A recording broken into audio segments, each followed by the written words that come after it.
যে 40 দিন ব্যাপী নামাজের 5 ওয়াক্ত নামাজ যারা আজকে পড়েছে, তারা যে আজকে এই সাইকেল পুরস্কারটি নিচ্ছে, আমি মনে করি এটা কিছুই নয়, একটা ছোট্ট পুরস্কার। চট্টগ্রামের ফাততলী 40 দিন 5 ওয়াক্ত নামাজ জামাত আদায়কারীর প্রতিযোগিতায় সম্মাননা জানাতে আসসালা সম্মাননা 2025 অনুষ্ঠিত হয়। 19 সেপ্টেম্বর শুক্রবার নাসারিয়া এম.এ কামিল মাদ্রাসা প্রাঙ্গণত আলহাজ ইসহাক নূর ফাউন্ডেশনের আয়োজনে ফুটন্ত ফুল ফাহাত্তর জনের ব্যবস্থাপনায় এই অনুষ্ঠান অনুষ্ঠিত হয়। আমার বাবা মারা গিয়েছিল, আমি তারপরও আমি নামাজ বাদ দিই নাই, 5 ওয়াক্ত নামাজ পড়ছিলাম এবং পড়বো। আলহামদুলিল্লাহ আমার অনেক ভালো লাগতেছে, আমি গর্বিত আমি 40 দিন নামাজ পড়েছি।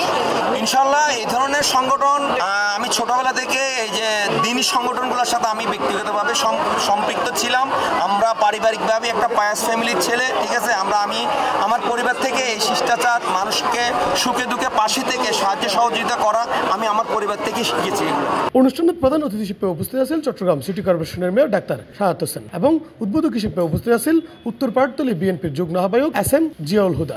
আমাদের ইসলামের 5টি স্তম্ভ, কালেমা, নামাজ, রোজা, হজ, যাকাত। কাজে নামাজ সবকিছু আল্লাহ মাফ করবেন, নামাজ, এই নামাজ কিন্তু কখনো মাফ করা যাবে না। এটা সবসময় এই নামাজ পড়তে হবে।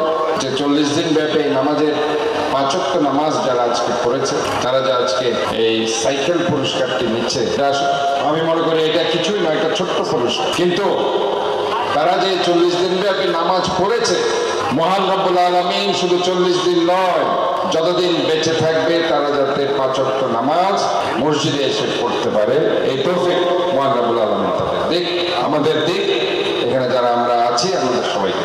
প্রধান আলোচক হিসেবে উপস্থিত আছেন চট্টগ্রাম বিশ্ববিদ্যালয়ের আরবি বিভাগের অধ্যাপক ডক্টর মোহাম্মদ জাফরুল্লাহ।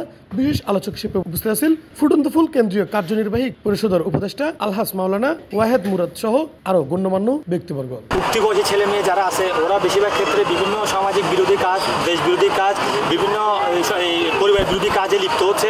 আমরা এদেরকে একটা জায়গায় আনতে চাচ্ছিলাম।